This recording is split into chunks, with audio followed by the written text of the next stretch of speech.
Hello, welcome to our talk.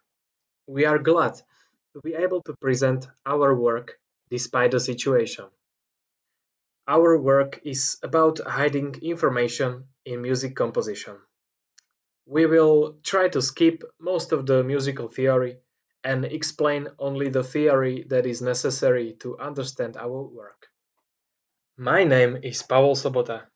I am an undergraduate student of applied informatics at the Slovak University of Technology. My field of study is the security of information technologies. Here with me is my colleague Peter Špaček, who is an PhD candidate at the Slovak University of Technology. Imagine you need to broadcast the information over an insecure channel and you don't want to expose the content of your message to an unauthorized person. We can use cryptography to hide a meaning, and only the authorized person knowing the key will be able to read the information. But all other peers will be aware of the fact that you are sending the message and you want to hide its meaning. If we want to hide the existence of the message, we hide the information within other non-secret data with the use of steganography. A very common way is to use pictures or sound. In our work, we choose music. Not sound, but music with its structures. There are many advantages of using music in such a scenario. You can write it down on a piece of paper, play it with an orchestra, band, sing it, or just play it on the radio. It can be broadcast to the general public with no suspicion, as the music is usually meant to be heard by a wide population. But the main advantage is that there is no extra data, so it is very hard to detect the presence of hidden information as long as the music composition sounds natural. As we have mentioned before, our goal is to hide information into the composition rather than the sound itself. We present some interesting examples of this approach. Throughout the history, many composers or cryptologists had been working with this idea. Their work can be described with the term a musical cryptogram. In the beginning, composers such as Bach, Brahms, or the Press used alphabetical labels of the tones to cleverly hide their names into the motifs of their pieces so that only musically skilled person would be able to read it. Later, substitution ciphers were developed.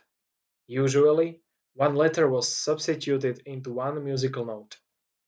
One of the first more sophisticated ciphers was created by Gaspar Schott, published in his book Schola Steganographica in 1680. However, as this method enabled the encryption of more complex messages, the music didn't feel right. After realizing that a specific piece of music is used as a medium to hide a message, it was easy to decipher it using frequency analysis. In our work, we were aware of this problem and we bring a solution. The legitimate question is where we can use this concept in the current world of advanced technological solutions. A very interesting example comes from Colombia from 2010. Colombian soldiers were held captive by the revolutionaries. The army operation to rescue them was in progress, but the revolutionaries always shot their hostages when they saw approaching army. The army had to inform the captives to be ready to escape. Thanks to collaboration with an ad creator Ortiz, they created a song containing hidden message in Morse as the solo of the song. The song was played in over 130 small radio stations and heard by 3 million people in the areas controlled by revolutionaries. The plan worked.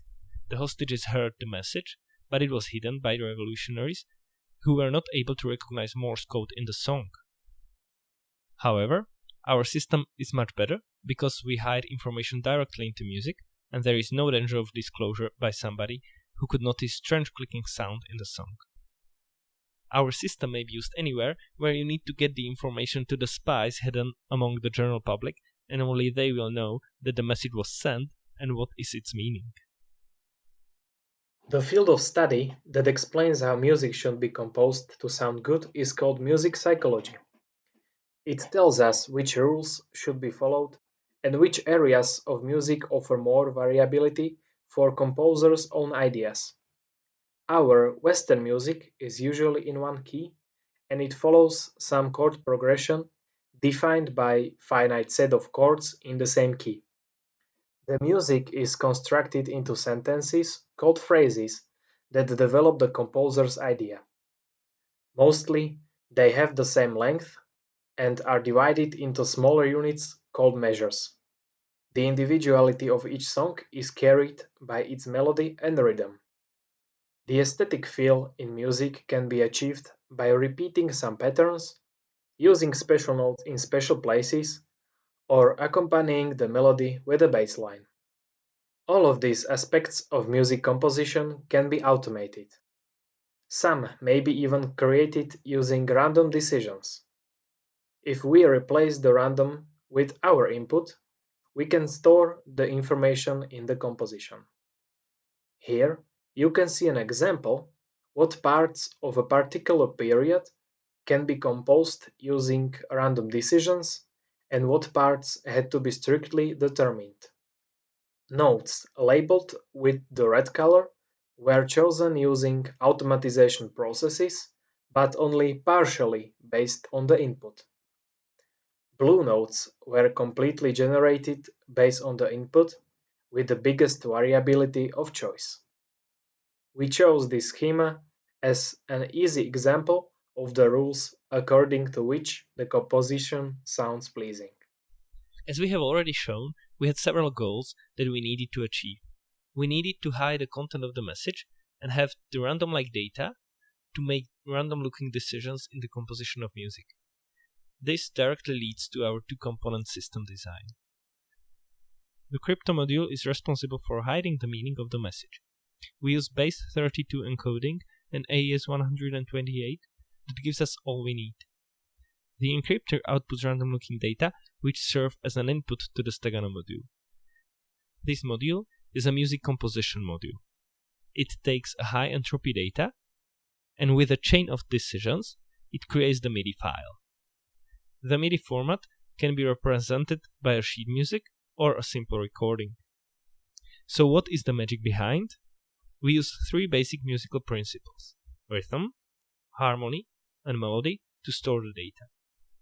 We can describe the function of a Stegano module in three finite machines. You can find them in a short abstract. In the harmony automaton, we determine in what musical key is the song going to be and what chord progression we use. We can imagine the key as a subset of a set of all possible tones represented numerically along with specific rules. We can imagine chord progression as a permutation on chords which we chose for a particular song. In this implementation, we use 8 different keys and 16 chord progressions for 4 chords. We use 3 bits to store the information about which key is used, and another 4 bits to store the information about which chord progression is used. As we were deciding how to store data in the rhythm of the song, we had to take into account what rules should be followed. Some rhythmic units should be repeated inside a measure, and also measures should be repeated in the entire phrase. Each measure is divided into beats, so we created 8 different rhythmic units that individual beat can contain. These units contain from 1 to 3 notes, whose length divides the beat by a specific ratio. The entire song was divided into 32 beats. We randomly chose 12 specific units to be used, which gave us 12 times 3 equals 36 bits to store information. Then we shuffled these 12 units into their respective places in the song by the rules mentioned before and created the rhythm.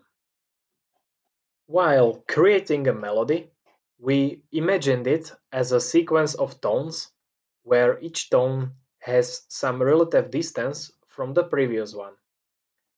Melody can be ascending or descending, so we can use one bit for every decision, whether we are going up or down.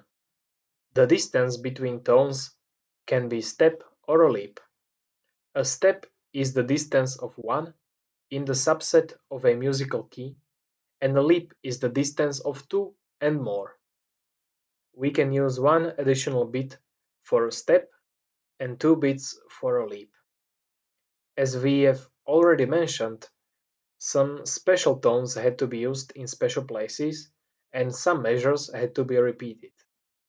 We managed to store some bits even in those decisions, usually 2 bits for each special note and 1 bit into the process of repeating measures. The amount of notes we have for each song was determined by the rhythm we created before. So generally we were able to store from 90 to 140 bits in the one period. That gave us enough space to encipher 25 base 32 symbols. Most popular songs usually have more than one period. The current implementation is in a form of simple console application. For an input of less than 26 symbols, a MIDI song is generated. The song can be used as an input for deciphering algorithm which decomposes the song. For each musical decision, the specific bits are returned and combined. After that, with use of the cryptographic key, we get the message back as an open text. The software tool was written in Java and is available on a GitHub repository. We have several ideas on how to continue with the research, and you are very welcome to try it yourself and do some experiments.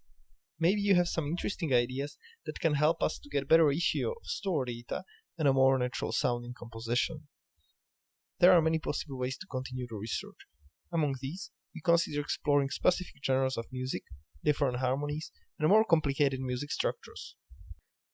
We will now play an example of how the generated music sounds. It does not follow any particular genre of music. It is composed using the same rules that are used in Western pop music. You can see the sheet music generated by our tool on the screen.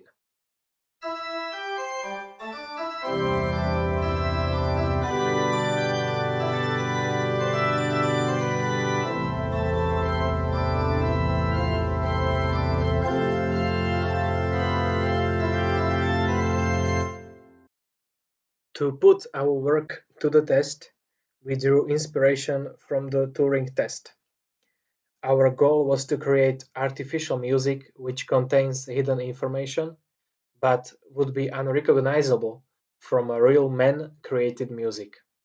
In a survey, we asked 86 people to listen and tell us their opinion about a set of 8 songs. Respondents were randomly chosen from the general public. We chose 3 songs generated by our system. Each of them had slightly different complexity and was played with a different instrument. For the opposing pieces, created by composers, we chose 5 that had similar phrasing characteristics as our songs. We cut those into the same length and used more or less the same instruments to play them. The results of the survey were as follows. The most complex song was identified as a man-made by a majority of respondents. The other 2 songs, which were less complex, were identified as machine-made. However, we have to take into account that the respondents were expecting some songs to be machine-made. So, in our estimate, using our system in practical cases would have had more positive outcome, and the fact that music carries a message would be less obvious. So now we would like to thank you for your attention. We will be happy to hear your questions and comments in the discussion or on our email.